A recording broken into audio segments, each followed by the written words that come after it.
चलो, तो देखो हम लोगों ने पिछली क्लास में अक्रूवल कंसेप्ट पढ़ा था, एक बार क्विक में रिकैप करते हैं हम लोग, ठीक है ना। देखो मैंने टॉपिक आपको पढ़ाया था फंडामेंटल अकाउंटिंग अजम्पशन, और उसके अंदर मैंने बताया था फंडामेंटल अकाउंटिंग अजम्पशन, कितने तरह के अजम्पशन होते हैं अकाउंट्स में? 3। कौन कौन से थे? गोइंग कंसर्न, कंसिस्टेंसी और अक्रूवल। ये 3 अजम्पशन होते हैं अकाउंट्स के अंदर, going concern, consistency, accrual.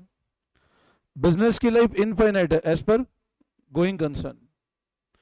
Accounting is done on due basis as per accrual. अब अक्रूवल कंसेप्ट क्या बोलता है अकाउंट्स का? अक्रूवल के अंदर देयर आर 3 कंसेप्ट, 4 कंसेप्ट थे अकाउंटिंग के। पहला मैंने पढ़ाया था आउटस्टैंडिंग, फिर पढ़ा था प्रीपेड, फिर पढ़ा था अक्रूड, और लास्ट था एडवांस या अनअर्न्ड। वो क्लियर था? ठीक है। अब नेक्स्ट अजम्पशन की बात करते हैं, कंसिस्टेंसी। लिखो next assumption, consistency.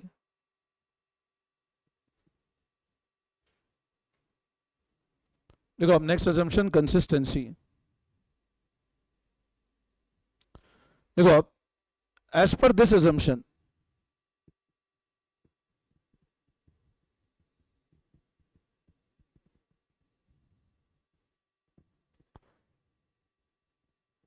accounting practices and principle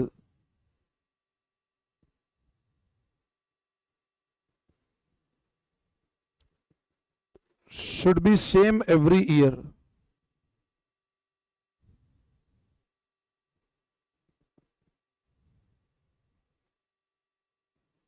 मतलब जो भी अकाउंट्स की प्रैक्टिस है, प्रिंसिपल हर साल क्या होने चाहिए? Same.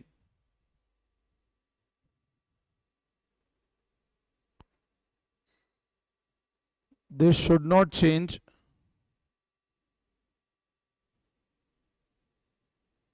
from year to year.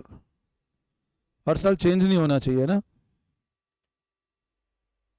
हर साल चेंज नहीं होना चाहिए।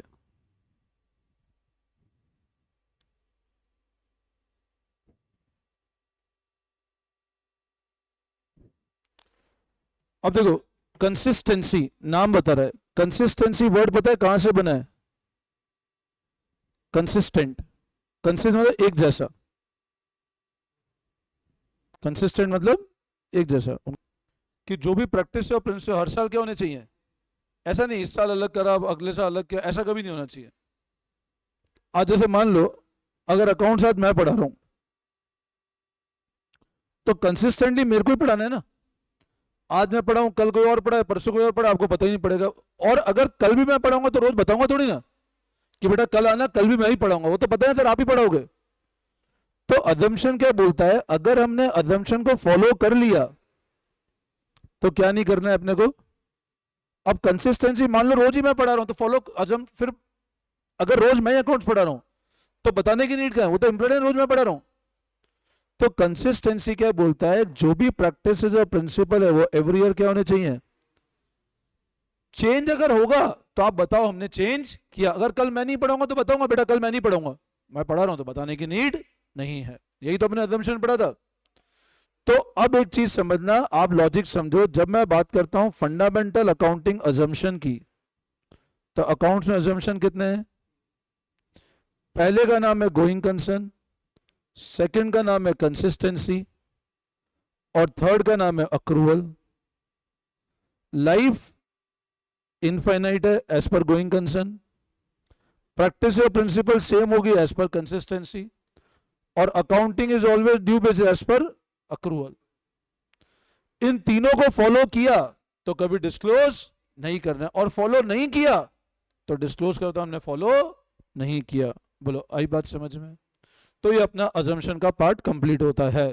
तो अभी तक जो हम लोग पढ़ चुके हैं उसमें एक तो हमने पढ़ लिया बेसिक अकाउंटिंग टर्म्स, एक हमने क्या पढ़ लिया? फंडामेंटल अकाउंटिंग अजम्पशन, और एक हमने क्या पढ़ लिया? अकाउंटिंग के प्रिंसिपल्स। टर्म्स में हम लोगों ने पहला टर्म पढ़ा था capital, amount invested by the owner. Profit होगा तो कैपिटल बढ़ेगा, लॉस होगा तो कैपिटल कम होगा। पैसा विड्रॉ किया पर्सनल यूज के लिए तो उसको बोलते थे ड्रॉइंग्स, ड्रॉइंग्स क्या करती थी? हमेशा कैपिटल को कम करती थी। Anything whose value can be measured in money, उसको क्या बोलते थे? असेट। असेट दो तरह के होते थे, एक होता था नॉन करंट असेट, एक होता था current asset. Life more than 1 year तो non current asset, life less than 1 year तो current asset. Non current object दो तरह के होते थे, टेंजिबल और intangible. Asset which can be seen, felt, touch are known as tangible. Which cannot be seen, felt, touch are known as intangible. Goodwill, copyright, patent, trademark are all example of intangible. Land, building, plant, furniture, वो सब example है tangible के. हर वो चीज जो मेरी liability है, जो ऑब्लिगेशन है, वो मेरी लाइबिलिटी होती है. ये दो तरह की होती है, नॉन करंट और करंट. पेमेंट एक साल बाद करना है, नॉन करंट एक साल के अंदर अंदर करना है तो करंट. फिर उसके बाद तो वो सारी लाइबिलिटी का पेमेंट एक साल के अंदर करना है, वो सब करंट या शॉर्ट टर्म. एक साल बाद करना है वो नॉन करंट या लॉन्ग टर्म. ठीक है. तो with in 1 year, after 1 year. ठीक है, देखो ध्यान दो. तो पेमेंट विद इन 1 ईयर करना है करंट, एक साल बाद करना है तो नॉन करंट. ठीक है ना. फिर जिससे हम पैसा मांगते हैं वो कौन होता है? डेटर. जिसको चुकाना है वो कौन होता है? डेटर. क्या होता है हमारा? क्रेडिटर. कौन होती है हमारी? लाइबिलिटी. पैसा मांगते हैं वो डेटर, जिसको चुकाना है वो क्रेडिटर. गुड्स, जिसमें अपना कोर बिजनेस करते हैं, टीवी डीलर के लिए टीवी गुड्स है, एसी के लिए एसी गुड्स है. ठीक है ना. बोलो यहाँ तक कोई डाउट? फिर अपन ने अकाउंटिंग प्रिंसिपल अजम्पशन पढ़ लिए थे. तो अजम्पशन कितने होते हैं अकाउंट्स में? 3. फॉलो नहीं किया तो डिस्क्लोज करो, नहीं फॉलो किया डिस्क्लोजर करना, फॉलो किया डिस्क्लोज नहीं करना है, और नहीं फॉलो किया डिस्क्लोजर करो. Principle money measurement, separate entity, prudence, periodicity और डुअल एस्पेक्ट. सब क्लियर है? ठीक है, चलो अब आगे बढ़ते हैं. Coming to next topic, chapter number हम लोग जो सबसे पहले स्टार्ट करेंगे, will start with chapter number 5. हम लोग सबसे पहले चैप्टर स्टार्ट करते हैं बुक में. ये चैप्टर नंबर 5 है टीएस ग्रेवाल के हिसाब से. ठीक है, ये चैप्टर नंबर 5 है टीएस ग्रेवाल के हिसाब से. ठीक है. तो जो भी बच्चे ऑनलाइन भी पढ़ रहे हैं, हम लोग ग्रेवाल के क्वेश्चंस भी करेंगे, डीके गोयल भी करेंगे. मैं यहाँ पे नोट्स दूंगा, है ना. आपको नोट्स ही फॉलो कर रहे हैं. जो ऑनलाइन रजिस्टर्ड है उनको नोट्स उनके पीडीएफ में मोबाइल पे आ जाएंगे. ठीक है. तो अभी हम लोग चैप्टर स्टार्ट कर रहे हैं, चैप्टर नंबर 5. चैप्टर नंबर 5 है एज पर टीएस ग्रेवाल. ठीक है ना. चैप्टर का नाम है अकाउंटिंग इक्वेशन. तो लगाओ heading accounting equation.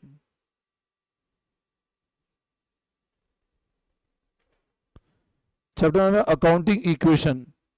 Very important chapter for understanding your basic concept. Basics के लिए बहुत इंपॉर्टेंट चैप्टर है अकाउंटिंग इक्वेशन. चैप्टर का नाम है, चैप्टर नंबर 5 है accounting equation. Now what do you mean by word equation? बताओ क्या होता है, बताओ. तो आप बोलोगे सर इक्वेशन मतलब ऐसी कोई चीज जिसमें दो साइड्स है. इक्वेशन मतलब ऐसी कोई चीज जिसमें दो साइड्स है. एक साइड है एलएचएस और एक साइड है आरएचएस. इक्वेशन मतलब ऐसी कोई भी चीज जिसके अंदर there are two side, one is LHS and second is, और एलएचएस इक्वल टू आरएचएस होता है तो इक्वेशन सेटिस्फाई होती है. मैथमेटिक्स में ऐसे ही पढ़ते थे. एलएचएस इक्वेशन मतलब जिसमें दो साइड है, एक तो एलएचएस और एक आरएचएस. तो ऐसी इक्वेशन जिसके अंदर there are two side, LHS and RHS, is known as equation. और अकाउंटिंग इक्वेशन का मतलब क्या होता है? Asset is always equal to liability plus capital. Accounting equation का मतलब क्या होता है? Always equal to liability plus capital. तो अकाउंटिंग इक्वेशन का मतलब क्या होता है बेटा? ऐसी equation which is based on principle of dual aspect. ध्यान समझना सब लोग. ऐसी equation which is based on principle of dual aspect, उसको बोलते हैं अकाउंटिंग इक्वेशन. और इस इक्वेशन में दो साइड है, एक होती है एलएचएस, दूसरी होती है आरएचएस. समझे बात को? तो लिखो आप लोग. Accounting equation means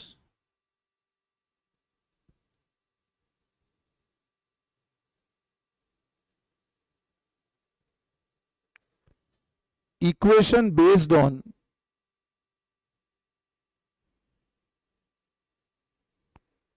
principle of dual aspect, that is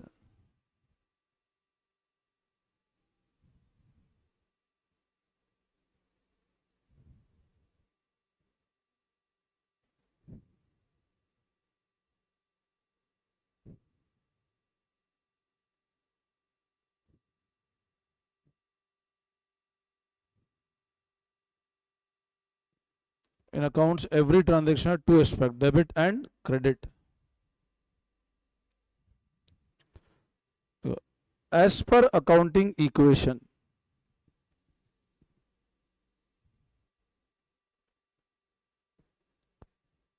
asset equal to L plus C.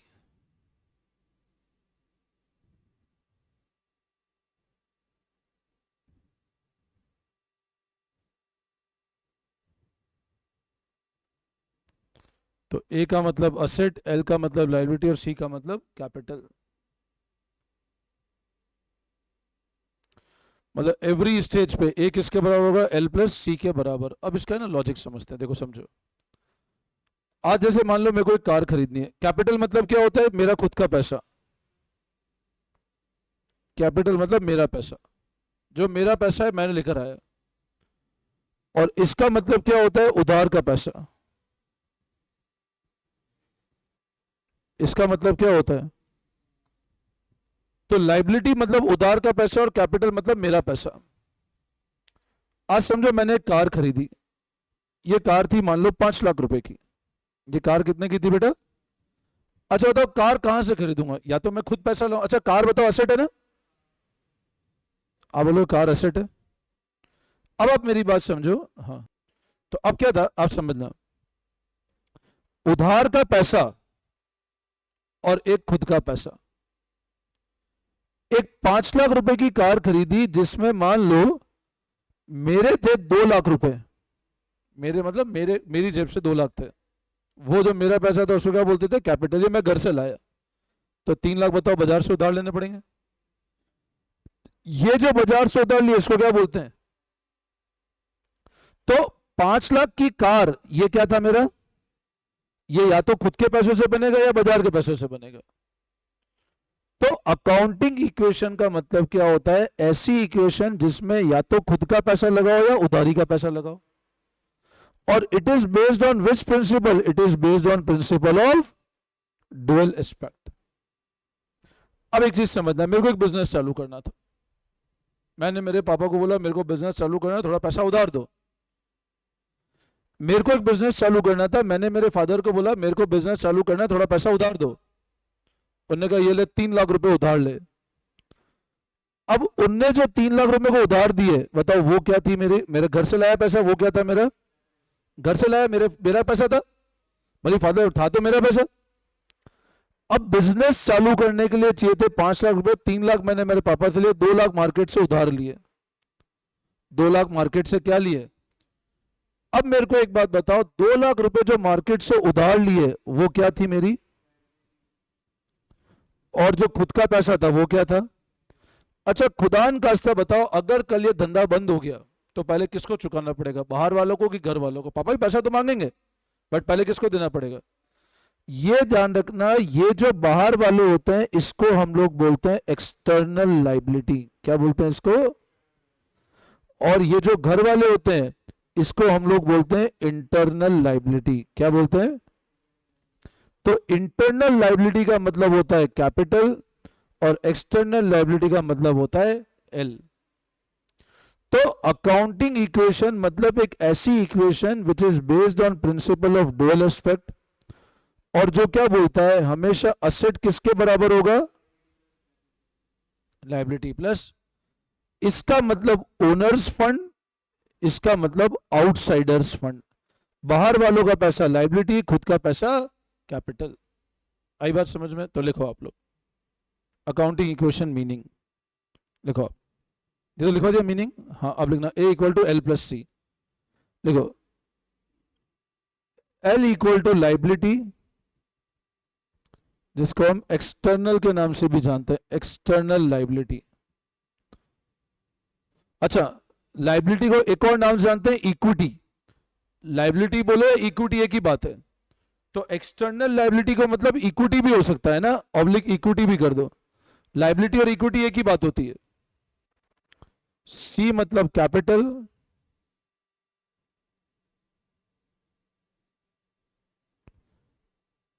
Internal liability oblique equity.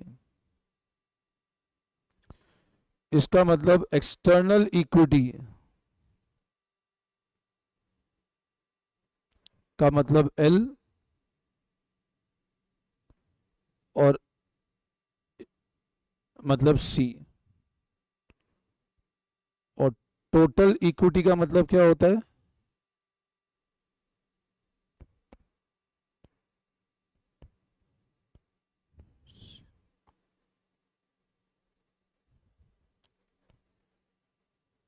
Asset. तो लाइबिलिटी को एक और किस नाम से जानते हैं? इक्विटी। तो external liability oblique equity, internal liability oblique equity. External equity L, internal equity C। तो total equity equal to total liability equal to L plus C, जिसको टोटल असेट भी कहा जाता है। बोलो यहां तक कोई डाउट?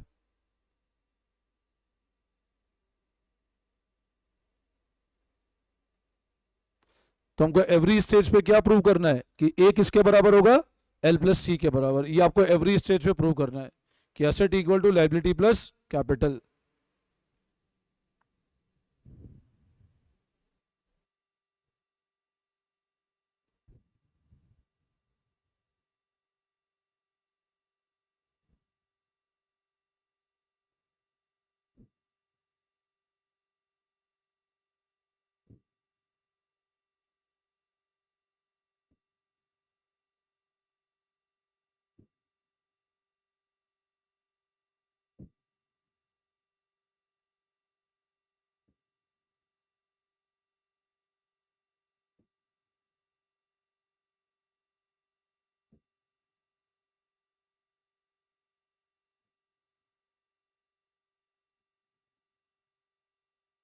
वापस समझो। तो बताओ, accounting equation based on which principle? Dual aspect. जो क्या बोलता है? अकाउंट्स नॉट रन दो इम्पैक्ट है, डेबिट और क्रेडिट। अकाउंटिंग से बोलती है ए किसके बराबर होगा? L plus C. A is your asset, L liability, C is capital. ठीक है, यहां तक कोई दिक्कत? चलो अब देखते हैं आगे। अब लिखो, एक एग्जांपल लिखो। Prepare accounting equation from the following.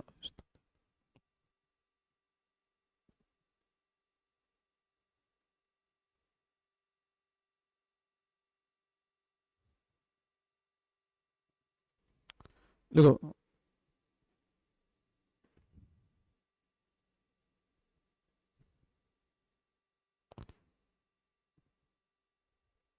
5 lakh,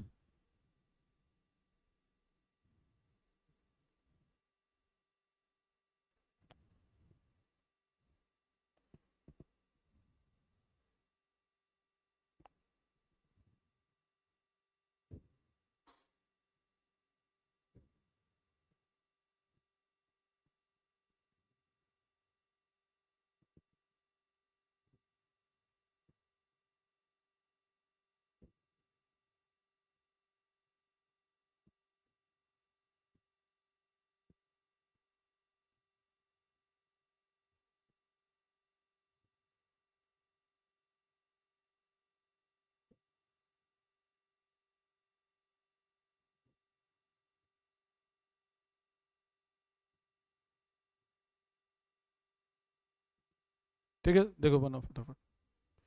एक एग्जांपल लिखा है सिंपल सा, ध्यान दो एक बार।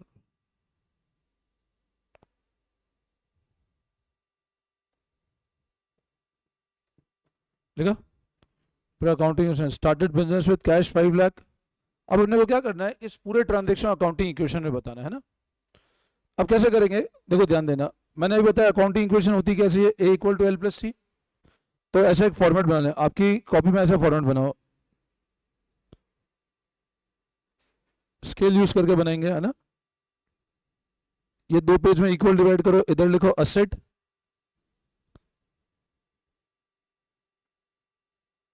Plus capital. तो ध्यान देना, मैंने असेट लाइबिलिटी प्लस कैपिटल में एक लाइन खाली छोड़ी है और फिर नीचे लाइन खींची है, मतलब बीच में एक लाइन ब्लैंक छोड़ी है मैंने। जो एरो दिख रहा है वो लाइन ब्लैंक छोड़नी है आपको।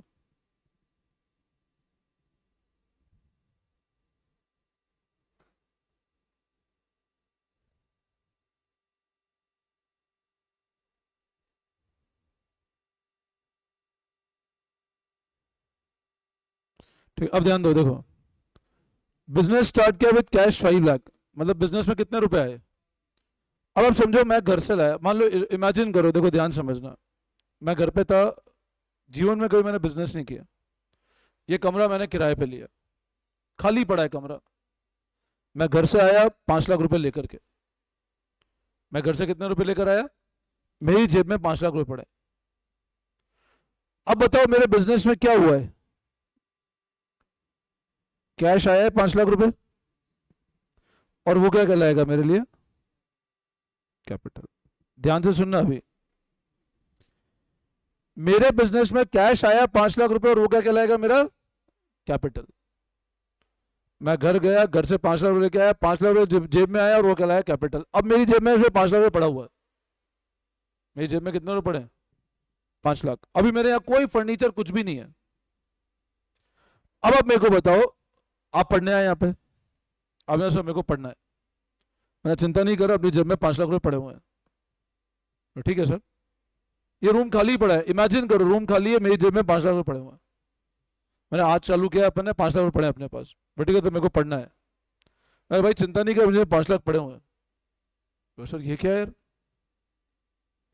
अब देखो ऑनलाइन वाले भी ध्यान देना सब बच्चे, मैंने ऐसा बोला, आप फिर बोले सर मेरे को पढ़ना है। मैं चिंता नहीं कर, अपनी जेब में कितने रुपए पड़े? 5 लाख। बोले सर पागल हो गए हो क्या? बोले पढ़ना है 12, बोले 5 लाख पड़े। मैंने कहा चल बैठ जाओ। अब आप पूछो बैठूंगा मैं सर।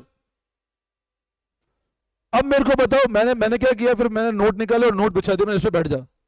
बस नोट पे कैसे बैठो? आप पागल तो नहीं हो गए क्या? नोट पे बैठ के पढ़ाई करोगे? फर्नीचर चाहिए उसके लिए, फर्नीचर चाहिए। तो आप एक चीज समझो, मेरे को धीरे धीरे ये जो मेरा कैश है इसको अलग अलग एसेट में कन्वर्ट करना पड़ेगा ना।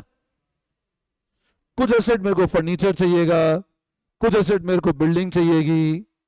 मतलब आप एक चीज समझो, ये जो कैश है इसको धीरे धीरे मेरे को अलग अलग एसेट में कन्वर्ट करना पड़ेगा। बट जब मैं कैश को अलग अलग एसेट में कन्वर्ट करता हूं, कभी भी ध्यान रखना मेरा कैपिटल कम नहीं होता है। बच्चे क्या समझते हैं, जब सर हमने फर्नीचर खरीदा तो कैपिटल कम हो गया? नहीं, कैपिटल तभी कम होगा बिजनेस में जब या तो लॉस हो या फिर बिजनेस में क्या हो? ड्रॉइंग्स हो। मैं जब कैश को अलग अलग एसेट में कन्वर्ट करता हूं, मेरा कभी भी कैपिटल कम नहीं होता है, यह ध्यान रखना। ट्रांजैक्शन क्या बोला? परचेज किया बिल्डिंग, किसमें परचेज किया? इसका मतलब बताओ, मैंने कैश को किसमें कन्वर्ट कर दिया? तो अब बताओ मेरे पास में क्या आ गई? बिल्डिंग आ गई। कितने की बिल्डिंग आई? और मेरे पास से क्या चला गया? कैपिटल पे इंपैक्ट नहीं आएगा। हमेशा ध्यान रखना ये आगे तक कि जब एक एसेट को हम दूसरे एसेट में कन्वर्ट करेंगे कभी भी कैपिटल पे इंपैक्ट नहीं आता है। बोलो वापस सिखाऊं? क्लियर है? अगला पॉइंट पढ़ें। Purchase goods. अब गुड्स का मतलब क्या होता है? जिसको रीसेल के लिए खरीदा। गुड्स मतलब जिसको रीसेल, दोबारा कार डीलर के लिए car goods, AC AC goods, TV dealer के लिए टीवी गुड्स, वो खरीदेगा दोबारा बेचेगा, प्रॉफिट कमाएगा। परचेज किए गुड्स, गुड्स को स्टॉक भी कहते हैं। किसमें खरीदा? कितने का? 40,000 का। अब बताओ मेरे को स्टॉक खरीदा, कितने का स्टॉक खरीदा? तो बताओ मेरी जेब से क्या गया?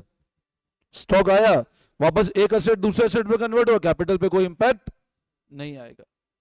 बोलो इसमें कोई डाउट? क्लियर है? अगला, अब गुड्स बेचे, कितने के बेचे? कितने पर बेचे? 3 की चीज को 4,000 पर बेचा। किसमें? बताओ 3,000 की चीज को हमने 4,000 बेच दिया, कितने का प्रॉफिट हुआ? अब बताओ 3 की चीज को अगर 4 पे बेचा तो बताओ कैश कितना बढ़ेगा? स्टॉक कितना कम होगा? समझो, ब्रैकेट मतलब माइनस। 3 की चीज गई कितने पर? 1,000 का प्रॉफिट। प्रॉफिट किसको बढ़ाएगा? एवरी स्टेप पे आप देखो टोटल दोनों की बराबर चल रही है, एलएचएस आरएचएस की। बोलो आई बात समझ में? Any doubt? अगला, amount withdrawn for personal use. तो ये क्या चीज है मेरी? ड्राइंग। मेरे कैश कैपिटल दोनों कम करेगी। कितना ड्राइंग्स किया मैंने? 6,000। अब आप क्या करो, बैलेंस निकाल लो कितना आ रहा है। तो 5 lakh minus 2 lakh, 3 lakh. 3 lakh minus 40,000, 260, 260 plus 4, 264, 264 minus 6, 2 lakh plus 2 lakh, 40 minus 3, 5 lakh 1, 4 lakh. तो इसका भी जो टोटल है वो सेम 4,99,000 है, और इसका भी टोटल सेम 4 लाख। बोलो आई बात समझ में? वापस समझाऊं? 5,01 मैं 495 आएगा, सॉरी 495 आएगा ना टोटल। क्या चीज समझाऊं? देखो वापस समझो। स्टार्ट किया बिजनेस विद कैश, क्या है बिजनेस में? कैश और कैपिटल कहलाएगा। कैश बढ़ा है 5 लाख, कैपिटल बढ़ा है 5 लाख। परचेज की बिल्डिंग किसमें? तो बिल्डिंग आई, कैश गया, ठीक है। परचेज किए गुड्स किसमें? 40,000, गुड्स आए, कैश गया। गुड्स बेचे 3,000 कितने पर? तो 4 कैश आया, 3 का सामान गया, तो 4,000 कैश आया, 3 का सामान गया, 1,000 का प्रॉफिट हुआ। प्रॉफिट हमेशा कैपिटल को बढ़ाएगा ना भाई। मैं 5,000 की चीज को 3 की चीज को 5 में बेचूंगा तो 2 का प्रॉफिट, कैपिटल बढ़ाएगा। प्रॉफिट हमेशा कैपिटल को बढ़ाएगा, ध्यान रखना। अपन नहीं तो बोला था कैपिटल बढ़ता कब है? जब प्रॉफिट होगा। तो प्रॉफिट कैपिटल को बढ़ाया, प्रॉफिट 1,000 का, 1,000 कैपिटल बढ़ा। विड्रॉ किया ड्रॉइंग्स, कैपिटल कम हो जाए, कैश कम हो जाएगा। टोटल लगाया, टोटल 4,95,000। करो कॉपी फटाफट।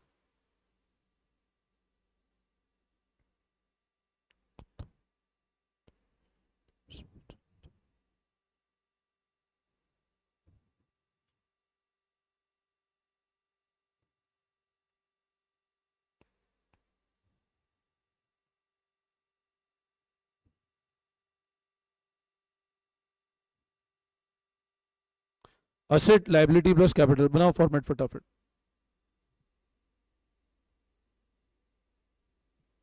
अभी ऐसे बहुत सारे क्वेश्चन प्रैक्टिस करेंगे, हो जाएगा, क्लियर हो जाएगा ना।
हो गया,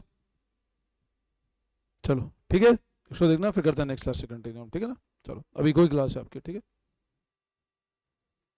और एग्जांपल कल से करेंगे हम, ठीक है।